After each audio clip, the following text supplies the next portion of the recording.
Hi Stampers, this is Sarah Neighbor with Sarah Loves to Stamp, and today I'm bringing you a new feature to my blog called Tool Time Thursday, and I'm going to make a video every Thursday for you that highlights one of my favorite tools that Stampin' Up! Carries. Today we're talking about the Tabletop Paper Cutter, my #1 favorite tool.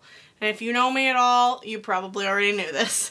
There's so many things I love about this paper cutter. I have been scrapbooking for, over 15 years, I think. And I have gone through paper cutter after paper cutter because I wasn't happy with the way it cut, or the blades just never seemed to give me a sharp enough cut, or the cut was crooked, or whatever. I mean, it was just cutter after cutter after cutter. I've probably bought 10 cutters. This is crazy. Anyway, so I bought this paper cutter and I was reluctant at first because what drives people away from this is the price. It is $45.95, making it one of the more expensive paper cutters, probably the most expensive paper cutter I've ever bought. However, it is the best investment I have ever made. And I would not lie to you, Stampers, I tell you what. Anyway, so things I love about it. First of all, you never have to replace the blades. This is probably the #1 thing I love the most, and it does save you money over time. The reason for this is because it's a guillotine cutter, first of all, but when you cut this blade, every time you strike down, it is self-sharpening. So not only is it amazing because you don't have to ever change the blades, but you're never going to have to replace the cutter because your blade sharpens as it goes. So it's not like you're going to have to 10 years down the road buy a new one. I am so excited about this paper cutter. Anyway, I've had it for like 4 years now, so this is not new information, but I just get excited talking about it. Other features it has, it does have a paper clip holder up here at the top. I've never used that. I don't often use paper clips as I craft, but if you do, hey, maybe that's a feature you like. I also like, because I scrapbook, I also like that it has a 6-inch base right here on the main part, because any paper cutting you do, if you're doing 12x12 scrapbooking, you can do right here. You don't need the extension arm, because if you're trying to cut a piece of paper, say at 8 inches, if you have a 12-inch piece of paper, instead of putting out the arm and cutting it at 8, you could just cut it at 4, because 12 minus 4 is 8. You know what I mean? So anyway, that's pretty fabulous. It also has centimeters if you're, you know, not into the inches, or if you were on the metric system. So anyway, that's what I love about that. Now I want to show you the bottom, because the bottom stores 2 important pieces. #1, it stores the handle, and then the second piece it stores is the extension arm. So if you do want to use that extension arm, you can. Oh, I'm sorry, they call it extension ruler. It even tells you what to put where. That's amazing. I didn't even pay attention to that before. Okay, so let me show you how to use these. So the handle, let me see if you can see this. I know this is kind of large to show you. The handle, the bottom part, this little tab thing goes in the bottom of this, and when you get yours, you'll be able to see that there's a hole that is appropriately sized for that. So that goes there, and then the extension arm just fits on the side over here.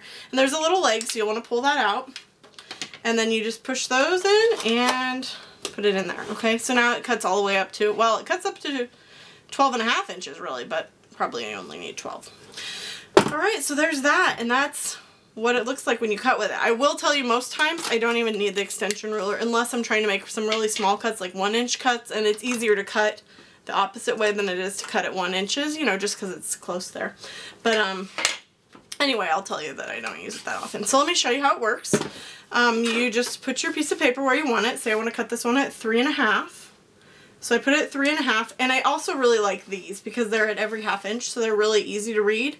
And if you have a piece, if I was doing it this way, well, no, that's not quite long enough, but when you cut your cardstock at 4.25, if it's a long, like a whole sheet, and you're cutting it for a card, you can line it up. Let me see if I have a piece here. Let me just steal a piece out of my scrap bin here. There we go. Okay, so if I wanted to cut it at 4.25, you can line it up. See? You can line it up down here too, because that marking is at 4.25. So then you need to push down on the clear part. That's what holds your paper in place, and then just pull down on the guillotine cutter. Okay, I'll show you that one more time, but the most important part is that you press down with that. At first I wasn't doing that, and that was not a great idea. So I'm cutting at 3, pressing down and cutting, and you can see, look how clean that is. Can you see how clean and beautiful that is? I love it. And yeah, it's, I don't know, I'm telling you guys, it's the greatest paper cutter ever. And if you go by my sister-in-law's rule, very smart lady, my sister-in-law, she says that divide something by the amount of days you're going to use it. So say I use this for 45 days. Well, that'd be $1 a day. Well, 46 days would be $1 a day. And this machine I have used well over 45 times. So anyway, we're talking pennies a day by the time you use this a billion times like I do. So anyway, not really pennies. I'm not doing actual math here. I'm just being silly. But anyway, I just love this. I can't say enough good things about it. So I'm sure if you get it, you'll be equally as happy. And yeah, it's amazing. So again, yeah, this is the Tabletop Paper Cutter by Stampin' Up, and I love it. Okay.